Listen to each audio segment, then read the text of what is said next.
Happy birthday, dear Paul. The reason why we all were devastated about Paul Walker is because he's the nicest dude on human feet.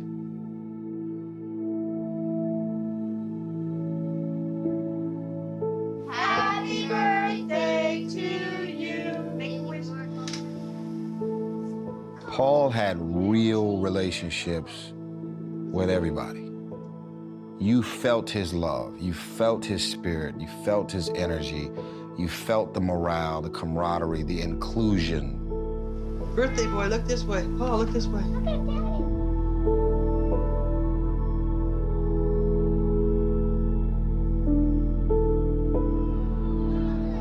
He was somebody that cared, and he was somebody that really was experiencing life and on the daily trying to experience it to the fullest.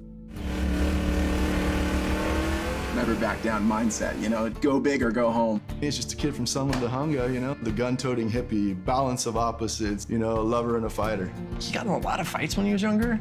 Didn't lose very many fights. He would have been a great fireman. He likes to grind. He's not afraid to get dirty. Talks a lot of trash. He just fits in. I just thought he was the coolest guy in the world and had nothing to do with the movies. Nothing. Here's a guy who's getting phone calls left and right from creditors, and right in the middle of that, he's like, dude, I'm gonna be a dad. Ladies and gentlemen, give it up for Paul Walker. Oh, dude, ladies flip out. When you meet this dude, you felt like he jumped out of a magazine. You know what I mean? It was like, that's who he was. The cinema didn't capture it all, couldn't capture it all. Paul was always an actor who had 1 foot in and 1 foot out. He would just disappear. When Paul wasn't making movies, he wasn't in LA, he wasn't even in the country. He would be like in the Amazon, or he'd be like diving with sharks. Hey, we got him hooked good! Each time he appeared in a Shark Week episode, he donated to my nonprofit. He didn't even tell me. He did take care of people to the point where he wasn't looking after himself. He pretty much made a decision that he was going to back away from Hollywood. It was like, time? I don't have time. I don't get time. You know, I got money, but I don't got time. New fuels, new devices to get the most out of engines, and new thrills. My dad set records in Bonneville. Our family car was the car that he raced when I was growing up. And Paul wanted to hear all of these stories. Yay! He loved it. Paul used to go visit my dad and just want to be with him in the shop. And my dad was not a talker, but he would talk to Paul. He became a gearhead because of my dad.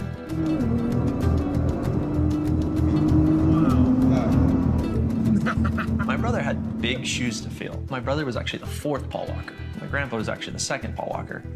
He came from a line of just like badasses. My dad's totally a guy's guy, tough guy, you know, military guy.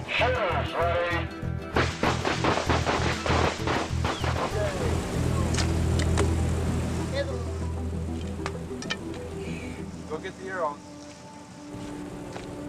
What are you doing, Paul? You gonna blow some bubbles up? Yeah.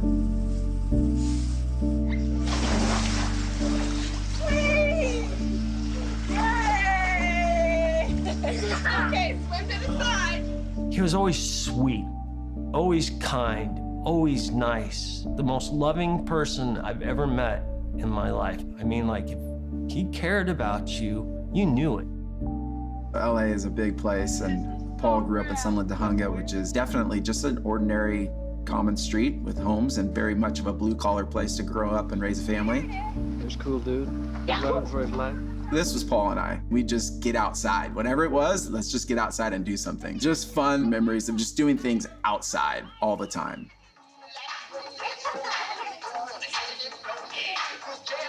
I have to say, it didn't surprise me that he became so successful in acting. That's Toby next door. I'm not supposed to feed him. Whenever I feed my puppy this new puppy food, Toby goes crazy. He would try out different voices. Sorry, Toby. And characters, and really took a lot of pleasure in tormenting me with some of these characters. Paul, in your opinion, which of the two of you looks better on stage today, you or your sister? This is serious? Yeah, it's serious. It's right here, see? He always had that like ability to tell a story. And of course, he had the looks. He must have landed or got a call back on like 80% of the calls he'd go on. One of the people that really showed a lot of faith in Paul was Michael Landon. Hey, look, I'm a stranger around here. You kids know the Drake plant? My mother's Mr. Jake's assistant. She knows that place inside out. Rita Travers. He cast Paul as one part, I think it had to do with the ocean and fishes and stuff, and then there was another one, they needed a kid to play in the Special Olympics. Todd, where do you live? At the group foster care home. With Mrs. Burke. I was surprised at how good it was, even though I was there watching it being filmed, because he had this innate ability to just feel.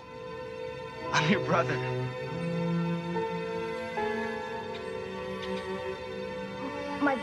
My brother?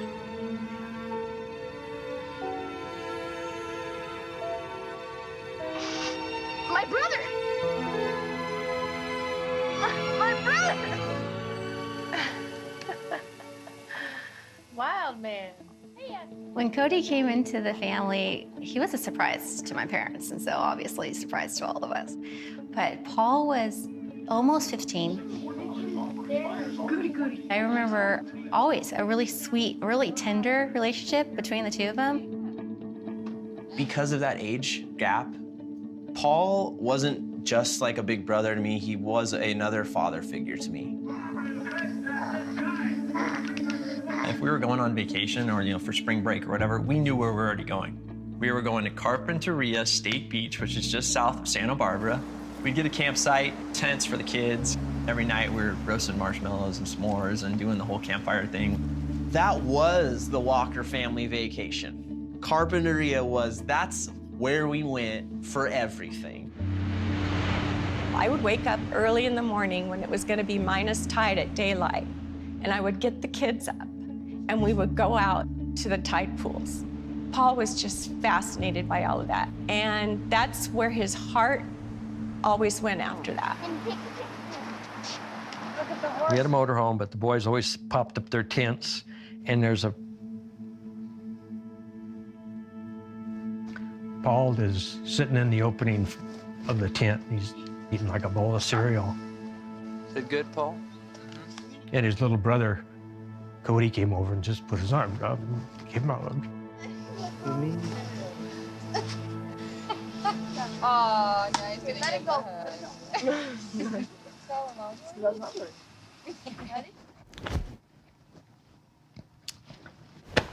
You don't forget stuff like that. Say hello, Paul. Hello, Paul. Hi. Pull out the way, Brett. Don't look at me. He's camera shy. Yeah, that'd be the day. When Paul reached 18 years old, the acting thing was, he really wasn't too thrilled with it. All right, we're going. I'll take that. Bye, Paul. In the process of walking away from, this career that his mom had put so much effort to and everything, a lot of things, went sideways. Money was gone that he thought he'd earned to be able to go to college. Hey, Paul, look at Suzu. What? So what is today? Graduation. Really?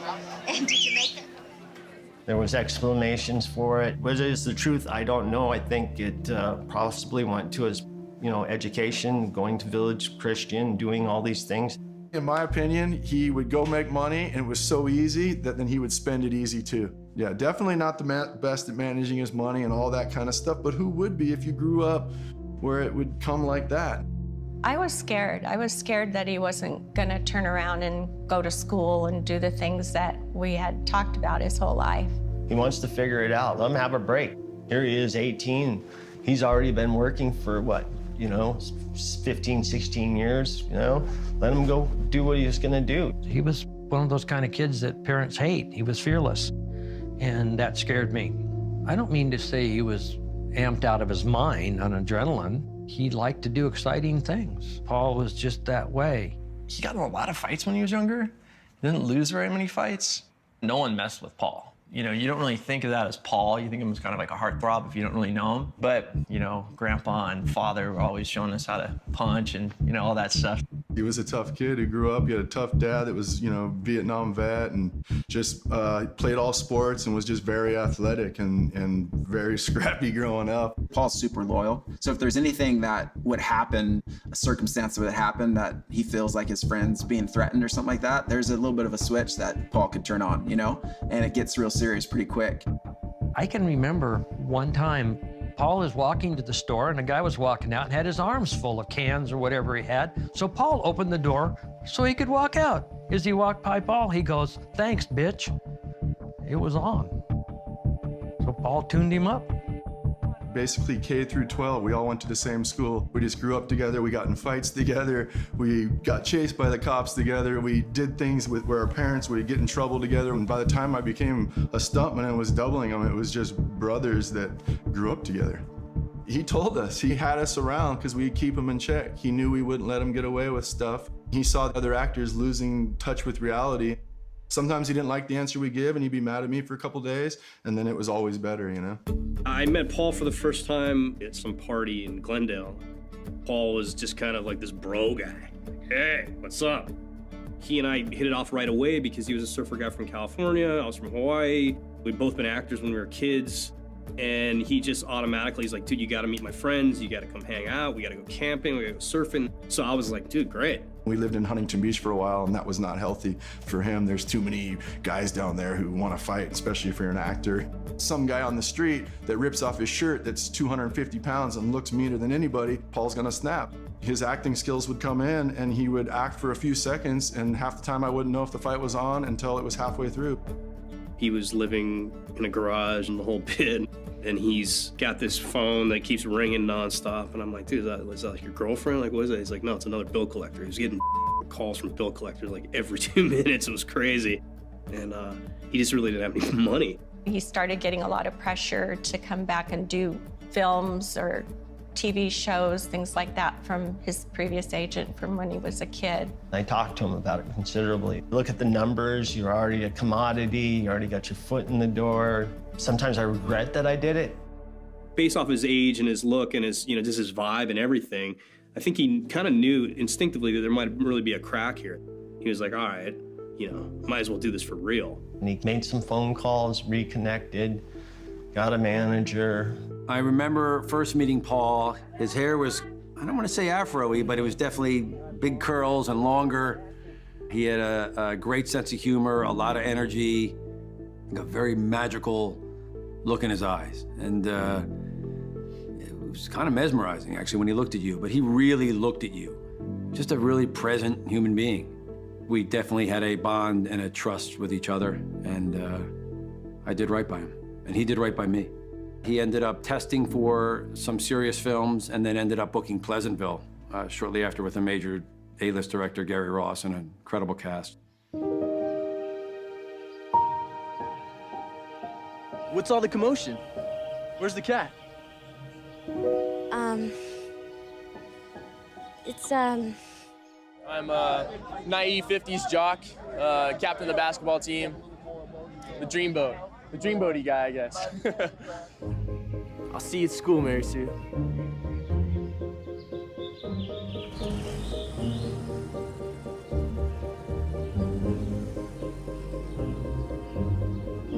Who's that?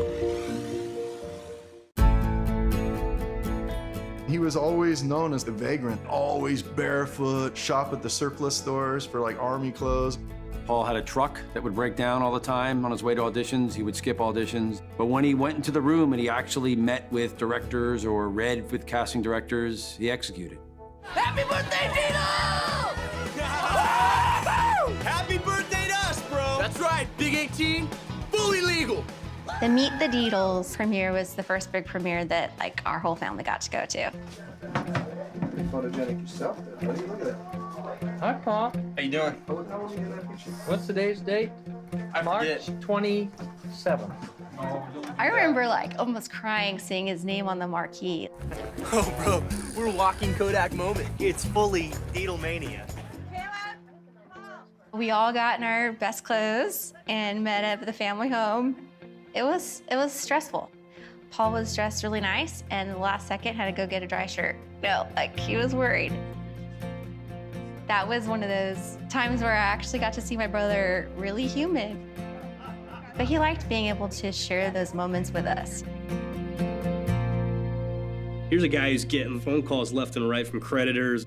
And right in the middle of that, he's like, dude, I'm gonna be a dad. And I'm like, oh my God, this is horrible, dude. What are you gonna do? You know, you got no money and you're an actor. You have to know that his relationship with Rebecca was from there. They were kids together. They were sweethearts, and then they were friends, and then they were sweethearts, and then they were friends. He was scared. The idea of having a baby when he wasn't really ready to have a baby, they weren't married. I said, well, you guys could just get married, because I thought they're in love, they're never going to be apart anyway. Oh, it was tough. I mean, Mom and I weren't going to be together. And I was raised Mormon. I was told Mommy and Daddy were supposed to be together, and it was a hard one for me. I was so conflicted. I was thinking down the road. I was like, I knew where I was at. I was in the chicks and having fun. You know what I mean? I was an animal. I want to be there. My heart wants to be in it, but the mind just isn't following it. Rebecca had been around our home so much. I treated her as if she was my daughter. We just became a family that's a little different. You know, you have kids young, that's part of the game, you know. It sounds cool and all, but, you know, you look back and it's like, you thought you knew yourself, you just didn't. And emotionally, I wasn't there yet. Because I didn't even know who the hell I was, you know? Say hi, Meadow. Wave. He wanted to be like the super dad and be there as much as he could, but at the same time, that's when his career went crazy. He was all over the country filming different movies and, you know, being gone literally half the year. Quarterback, Lance Harbor, let's hear it.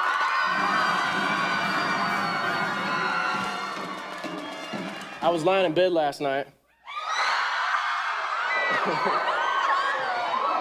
And I drifted off to sleep and I had a dream that we were beating Bangville 14-3.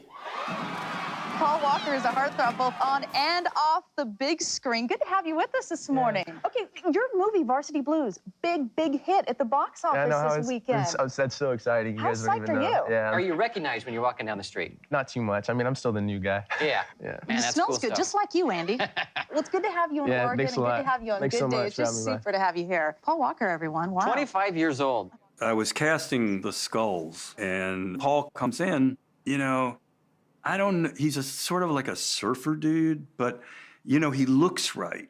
And I said, let's read this part. And remember, in this part, you have to leave California behind. You have to adopt the East Coast, and East Coast back to the Mayflower. So he read it, and I said, we're gonna have to work on this language thing. Oh, Eric, you and I need to move to New York City. He said it a few times. We gotta move to New York City. I'm like, why we gotta move to New York City? We gotta get to California. We gotta get all this out of us. We gotta become like sophisticated guys that wear like turtlenecks instead of coffee shops. And we gotta shake the bro if we wanna, you know, if we wanna be taken seriously in the film business. I took him aside and I said, look, I want you to come back in, but please don't blow this audition. Come in here and give me the East Coast. He came in. He was dressed differently. He was much more buttoned down, and he did it. And I gave him a hug, and I told him, you got the part. What are you talking about? I know what you did. What are you talking about? Know where I found this? He was so good in that scene. He gave Josh such a run for the money. He was so threatening and dark, and why is that, Lucas? And he was aiming these lines, and you really felt the power. From the time of the cage scene till all the rest of the movie, I was working with him like an actor, right? Not like a pretty California boy, you know, surfer dude, football jock, you know. It was like, you're acting now. He was sopping it up because I don't think any director had ever talked to him like he was a legitimate actor. And I knew he was, and I did. I feel like I really worked with a director that I really clicked with. And when I talk to my agent, or I talk to my representatives back home, the thing I say over and over again is that I either want to work with Rob again, or I want to work with someone just like him. And he goes, so what are you working on next? And I said, well, you know, I'm at the very beginning stages of this thing. I don't know And he goes, is there a part for me in it? I said, I told you, yes, I'm developing the lead for you. He goes, well, tell me about it. I said, well, you're a cop who goes undercover in the street racing world. And instead of doing your job as a cop, you fall in love with the people. I get a gun, I get the girl, I get a fast car, I play an undercover cop, I got a big conflict. What else is there for an actor? Because I'm in. I'm in.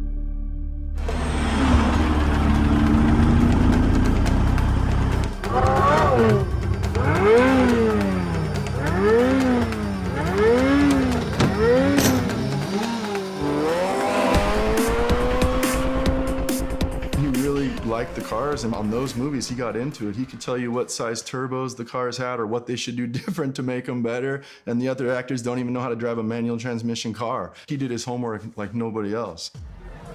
If you took Vin Diesel, okay, and have you ever been to New York or on the East Coast, what kind of guys are in New York? Kind of guys that's in your face.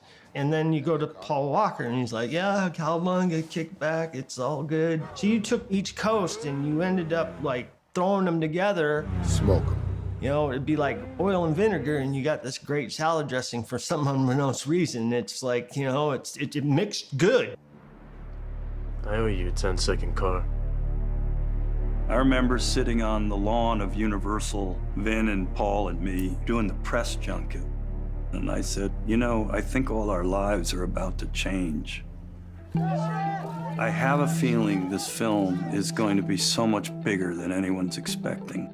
I always believed the subject matter had a chance to be successful, but when I walked out of that screening, I knew he was a movie star.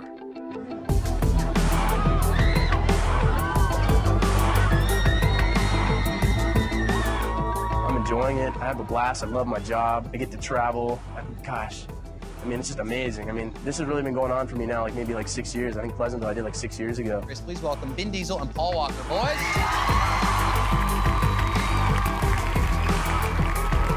I don't ever want it to end. I saw the transition immediately. I remember coming out of a Detroit radio station, Paul and I going on the sidewalk and saw a girl break down into tears that Paul was coming out of, and we looked at each other like, did that just happen? You are just like the hottest guy I've ever seen. Has anyone ever told you that? Yeah, what are you trying to do to me right now? You trying to make me blush or what? Ladies love you, Paul Walker. Oh my goodness. It's just really bizarre. I mean, just not too long ago, I was living out of a garage and I was panhandling. Hey, how's it going? I'm Paul Walker, and this is my rolling crib, so why don't you come on in and check it out? This is where we keep all of our surfboards. Probably the height of our memories of surfing was surfing safari trip. We got our old beat-up motorhome. It was a nice motorhome. But anyways, we started in Northern Cal and went down the California coast surfing, just stopping at all the different breaks, the best breaks of California. He actually makes his first MTV cribs in our motorhome that we went on the surf and safari with. So it was just funny. It's classic Paul, right? Like hanging out in this beat up motorhome for MTV cribs. But yeah, thanks again for coming out. Appreciate it. You guys go ahead and make yourself at home. Take care. We're out of here. Being a movie star takes a lot more responsibility, just the way you carry yourself, the way you are in public. Paul was always willing to take a picture. If I asked for somebody, he was always willing to sign an autograph. He was very gracious with that. But it never changed his spirit, it never changed his heart. How much of an issue is paparazzi for you now? I guess they're gonna start hounding you very soon. Are you prepared for it? I know how to hide out. Yeah? Things were not easy for Rebecca because of people realizing who Meadow was. And they would come up in the grocery store and try to pick her up, and it was a little scary. So she wanted to go move to Hawaii to finish college and become a teacher of art. And I think that was like, wow, I've made enough money to be able to pay for my baby's mama and my baby to be in Hawaii and do this. And it was like a real dream of his for her to grow up and learn about the ocean and learn about, you know, just kind of being a hippie and learn that style. Paul showed up one day and I was the only one home. And he said, how is a person supposed to balance this? I want to be there for Meadow. I want to spend all my time with her, but you got to work while there's work. Too Fast, Too Furious had a bunch of women on the set and a bunch of women in the city. To be young, handsome, making all that money, the token Negro and the token white man in Miami, it was hard to get a lot of work done out there, you know? My God. Girl, you know your boy can help you put that fire. Look at the bubble on that. I don't know, we just got along really well. The only problem really was, though, is like we got along so well that we were screwing around more than half the time. While you're supposed to be working? Yeah, exactly. Yeah. And so we got, you know, John Singleton barking at us every once in a while, What up telling to us to John get serious. Singleton? Well, you Not when I did a big car jump over a drawbridge. Yeah, and a little Nissan Skyline with no suspension, so it was a hard landing.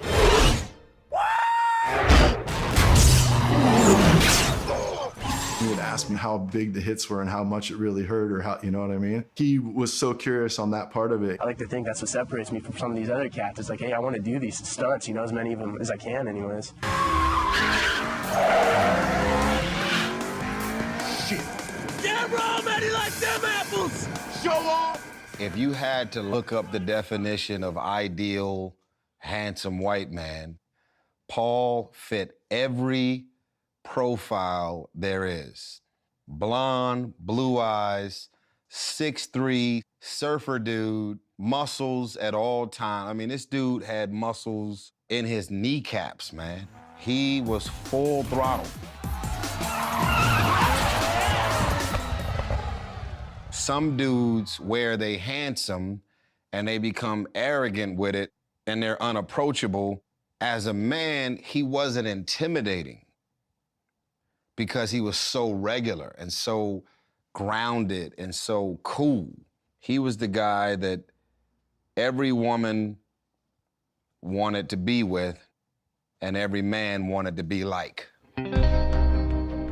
Our personalities just clicked, man.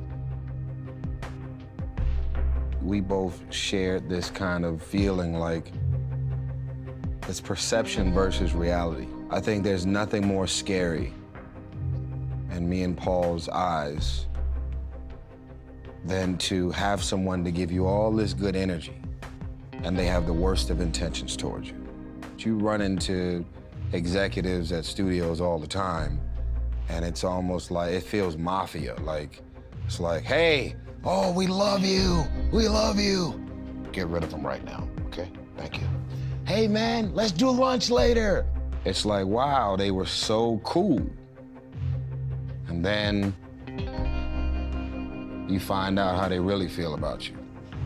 And so me and Paul had plenty of those conversations. I think after Fast and Furious 1, he became much more hypersensitive to what he wanted to do. For the most part, Paul was always conflicted on whether to do a film or not. You know, I think it's just patience. You know, I've gotten to a point now where, you know, I'm fairly comfortable and, you know, if I'm going to do anything, I want to take pride in it. Paul was screen testing for Superman. I think it was a $10 million deal, and he was the front runner. I knew he was up for it, I knew he was thinking about doing it, and then I knew he did not want to do 3 or 4 Supermans and be Superman for the rest of his life. All of a sudden the phone rings and it's Paul.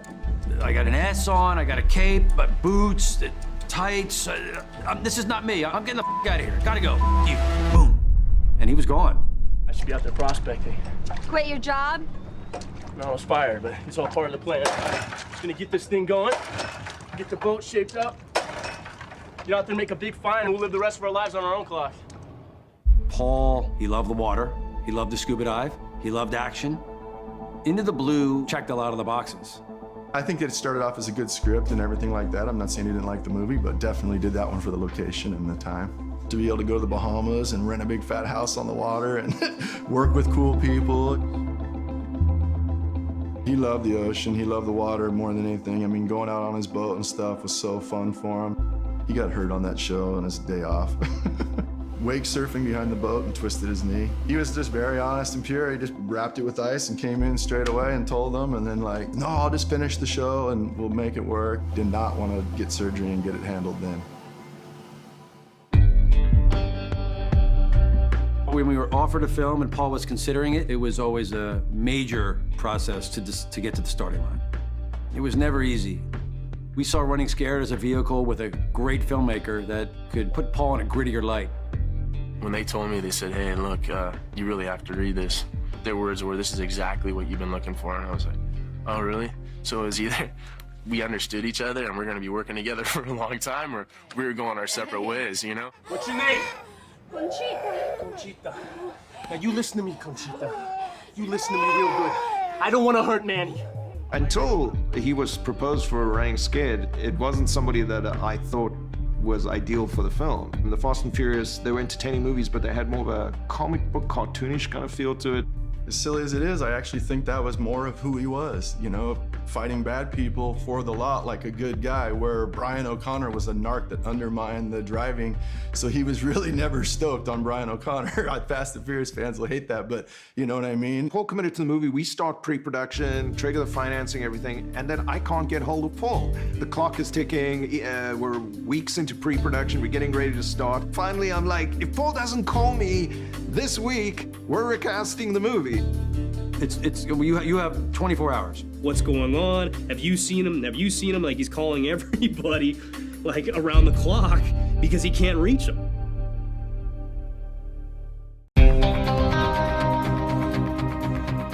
Paul finally calls me and he goes, "Hey Wayne, how's it going?" I said, "Paul, I've been trying to get hold of you." And he goes, "Yeah, sorry about that. I don't even remember where it was. But don't worry, I'm gonna come to set a couple of days before. We'll figure it all out and I'll be there for you 1000% every day." And he was right. You know anything about a gun? No. No. No, it's lot 5, number 602. That's yes. Okay. We have to do the scene where Paul tracks down the janitor's home address and he knocks on the door and she's holding a newborn baby. You don't call Manny. You don't tell Manny I'm coming. You don't want him for anything, because if you do, I'm gonna come back here. As soon as we call cut, the baby's mother rushes onto the set, grabs the baby up, swoops it off, and everybody on the set is like, "This is intense, this is too far." Then Paul comes over, he drops down next to me behind the monitor, and he bursts out laughing. He's like almost hysterical. He goes, "This is so up." He was always a little bit risky, and a lot of times he'd like break a finger or break a bone in his hand at the beginning of the movie, and he wouldn't say anything to anybody the whole time. Inside, he liked it because it gave him a little pain, something to react to. I don't want to sell pain. I don't want to have to act pain. Hurt me. That was who he was. Paul was a real tough guy. He wouldn't back down for anybody. He just had an aura of intensity about him. Paul loved the making of Running Scared. He loved the finished product of Running Scared. He really respected Wayne. Every day I'd be saying, "God, we got to get a techno crane for this," and the line producer would go, "We've got no more money in the budget, so forget about it." The next day, there'd be a techno crane on set, and I'd be like, "Great, we got the techno crane." I would find out afterwards Paul was paying for it all. Paul was saying, "Don't tell Wayne where this is coming from."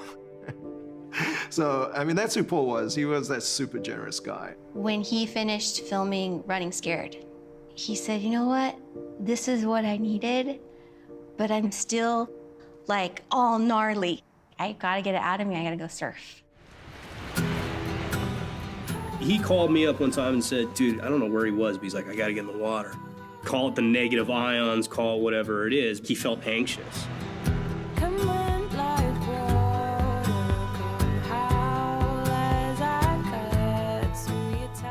He loved his time off and would just disappear and check away from all of us, actually.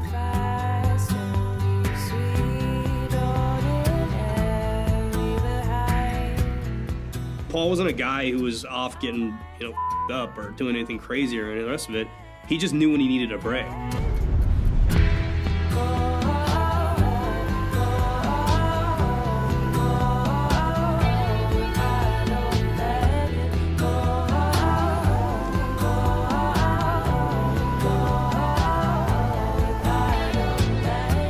I think that wasn't as much of an escape as just going back to reality. That was real for him. A lot of times, you get good waves and they could be in nice places and then some pretty impoverished places. And I think it exposed the world to him in a tangible way. A lot of the times in his movie career, he'd be just like, "Enough, I'm out of here." He's definitely not a puppet, He's definitely not somebody that's gonna just be told to do something and then do it. He didn't like just going to a press line and talking about himself and the movie and the role. He wanted to talk about things that he really cared about. When I met Paul, I was about 10 years into a great white shark research project at Guadalupe Island. When Paul joined us for an expedition, we were catching these big females and attaching these satellite transmitters to them. Basically, we're hauling up giant monsters from the abyss. Great white shark, anywhere from 15 to 18 feet, over 4,000 pounds. All in the name of science. The first time Paul saw a white shark get pulled out of the water, he was like a little kid. Hey, Mom, look at me. His face was the biggest childish grin. I will never forget the look on his face. The estimation was 16 foot. Looking out in the water, it's 16 foot. Nice. That's it, dude. That's what we needed. You're so stoked. Your hands are shaking. No, that could be pulling on. No, I'm trembling inside. And this was his very first opportunity to see a white shark right up close. I mean, you can touch it. I get your heart rate going. He had a blast. That's where he was in his top element. It was way more important to talk about that than it was any movie. Adventure, man. I've jumped out of helicopters, you know, snowboarded like plush champagne powder, you know. I've done all that cool stuff. Dropped in on waves, you know, 20-foot plus faces, you know. And this still takes the trophy, I'm telling you.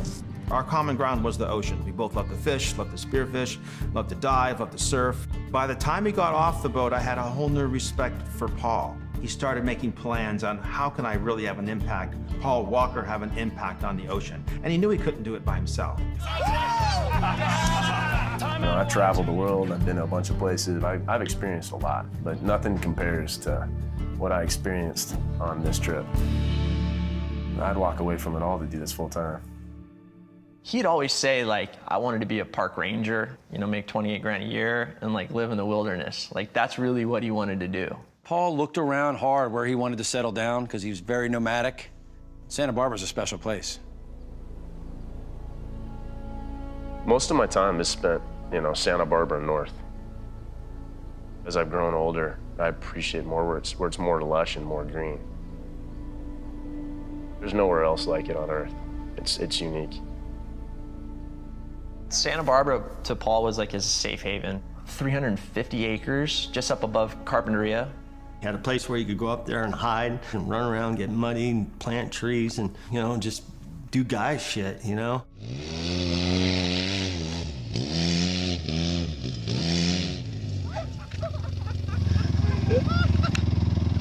What? Oh, I thought I was going for sure.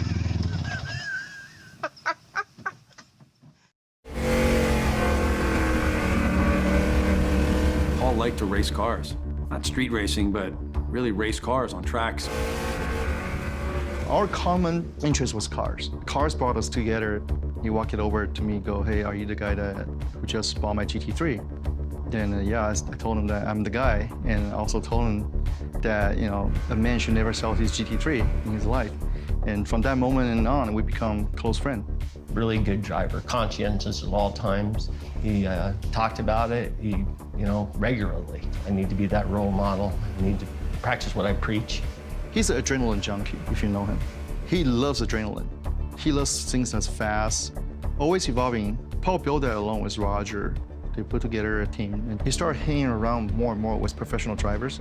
And he started really learning a lot of great skills with cars. Because look, back in the day, we have a lot of famous actors, they're race car drivers. Steve McQueen, right? And you have Paul Newman. He went from a movie character to really become a race car driver. You know, a lot of respect for that. He get to go to the track, spend the day being himself, talk some trash, and you know, who's fast, who's not fast. I remember going and seeing his private collection of cars up in Valencia. I mean, it's amazing the amount of cars. It wasn't even pretentious cars. He wouldn't go for like the most expensive Ferrari or whatever it was. He liked his Japanese racing cars. He truly loved the Nissan Skyline and those kind of cars more than muscle cars. He liked the technical part and the better brakes and all the stuff. But then really what he drove in his everyday life was a Tacoma truck. He wanted somebody to ding him, and he'd be like, oh, don't worry about it. And they'd just be shocked. If he was here right now and, you know, had something cool parked outside and you made a comment about how cool his car is, he would literally throw the keys at you and say, just cool, go have fun. It didn't matter like when he didn't have anything at all and then when he had everything. Like nothing about him changed.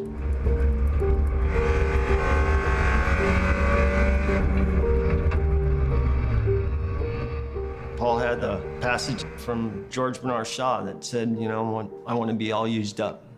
You know, I'm not just some flickering candle, I'm going to be a torch. And when I'm done, I want to be thrown completely used on the trash heap of life. And I can actually say he did a lot of things that made a lot of difference in a lot of people's lives, you know? He was a giver.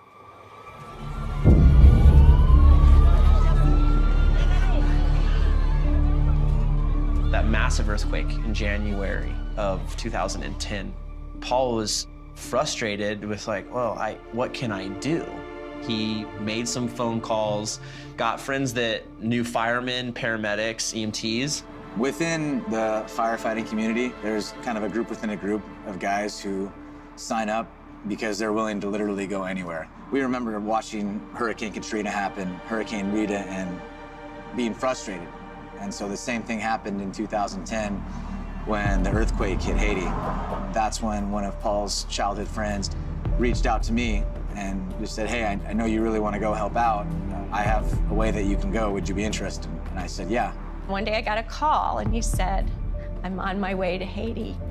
I said, you're what? I was very proud of him, but I was also terrified.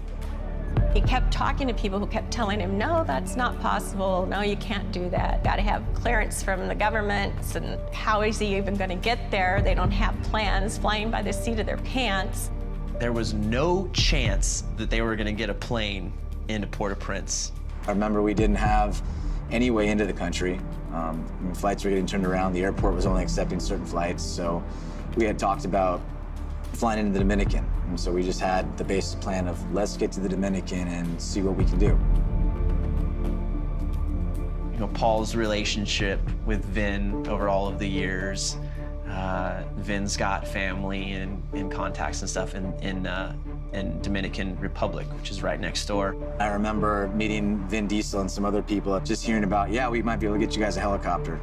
So the next day I remember we were loaded into a couple vans and taken to an airfield. I remember looking out the window, watching the country go by. We were thinking a lot about our families because there was a lot of scary rumors that were going around about attacks on aid workers, the machete bands of warlords and things like that. So I remember it was a quiet flight. We were all just kind of, all right, we're gonna do this.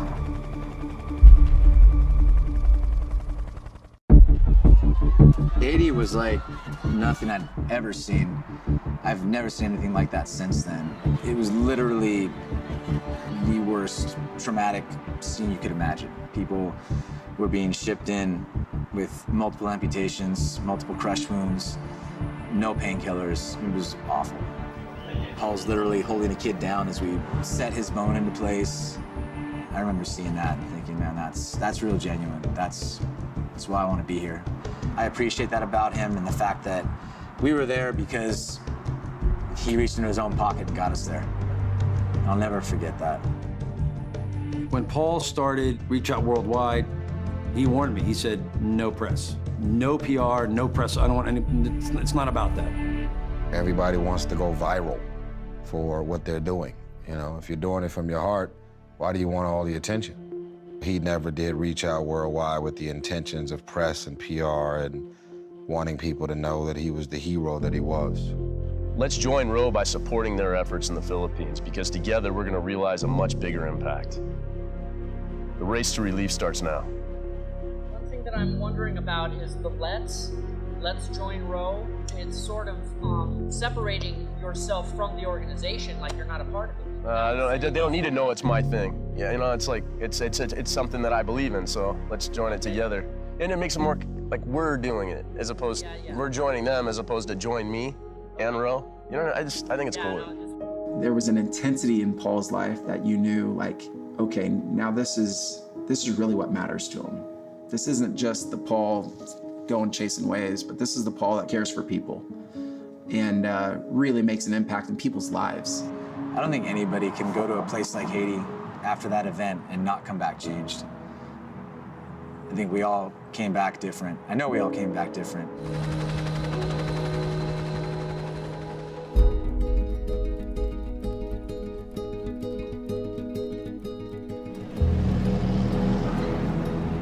I wasn't in part 3. I wasn't in part 4. And it wasn't because I didn't have interest in being in it. There were various other people that was kind of going out their way to snuff that out. What do you think about Paris?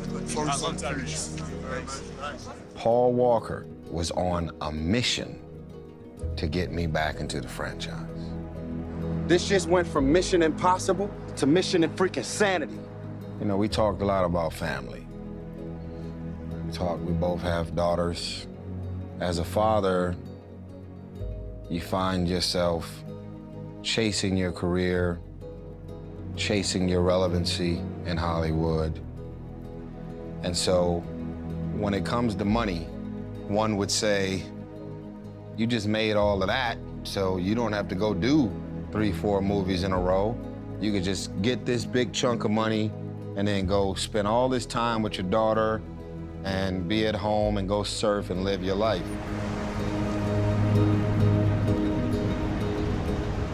At that time, his life was all about metal. And he would just be like, dude, she's the coolest. Like, she's just like, I'm so proud. You know, I mean, she's just a cool girl. When Paul found out, talking to his daughter, that she wanted to leave Hawaii and she wanted to live with her dad, it made him so happy to know that she wanted to come and live with him. He was like riddled with fear because he referred to himself as this Disneyland dad. I'd always show up and she'd get to go travel with me, go do this, go do that. And he said that. It was like, you know, Rebecca's a great mom, you know, but I didn't have to go through like the flu, the chicken pox, you know, the diarrhea, this, that, you know. He goes, now I get to be there, you know, probably in the most important time of her life, and I got to be that dad. She tries to be a little tougher than I want her to be. I want her to be more revealing, like, you're not home enough, or you don't pay enough attention to what I'm saying. Like, I want her to say those things. She's honestly, she's the best partner I've ever had. She lives with me full time now, and so we're in all this together. When it comes time to, you know, considering a project, whether I'm gonna do it or not, we sit down, we powwow, we discuss it. He would be like, dude, I only got 6 more years until she graduates high school. I only got 5 more years till she graduates high school. And I'm contractually obligated to do this or that, and they'll sue me if I don't do it. And when it's time to work, he's gone for months on end. The Hours was, we went after that script. We loved that role for him. We loved that script for him. And I think The Hours was one of the best performances Paul ever had. Derek! Hello? Hello? Hey, can you hear me? This is Nolan Hayes. I'm at St. Mary's Hospital. I got a baby on a ventilator that needs a rescue team. Right away, please. She needs to be moved. You know, he's trying to save his daughter, and I knew he tied in. And he told me he tied in on that. As he was getting older, and the way that he was changing, being a father, doing the things that he was. Hello? Hello? He was actually stepping into becoming a really good actor, and I knew he was gonna be. There was only so many guys that are in their late 30s, early 40s that looked the way he looked, that were built the way he was built, that could do the action. I would say, Tim, you're gonna be Steve McQueen in your 40s, you know, in your 50s even. You're so handsome right now that age is actually gonna be good for you. More lines on your face, give you some grit. You know, we were on an upward trajectory. The sky was the limit.